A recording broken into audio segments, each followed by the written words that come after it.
Our ministry began when my father moved down here to New Orleans to pastor a church. It was 3 blocks from the river, and so in his just course of day to day, he had the opportunity to encounter a lot of seafarers. He met a certain group of seafarers. They were Christian seafarers, and they were asking him about a place they could go to church. And it was through getting to know them and what it was like for them to live on a ship and be away from home and family that he began to see a need. And I guess the defining moment was one evening they simply asked him, they said, Brother John, with the whole world coming to your doorstep, why aren't you doing anything about it? And that planted the seed in his heart that he knew that such a ministry needed to exist. And so 58 years later, we're still here in the port of New Orleans. The ministry's grown, it's expanded, not only to include seafarers, but those that work in the maritime community. We just believe that that's what God has called us to do here.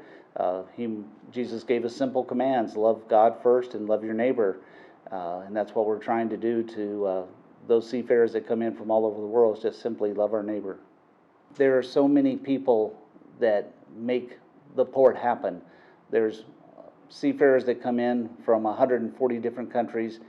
These are men and women who live on a ship, live on a metal box. They're away from home and family, and they're doing this to bring us all of the things that we need. 90% of everything we use on a daily basis comes on a ship. So I just like for folks to understand how many folks it takes for them to have the things they need and the sacrifices they make. Not just the seafarers, but all of those that work in the port, the local maritime community.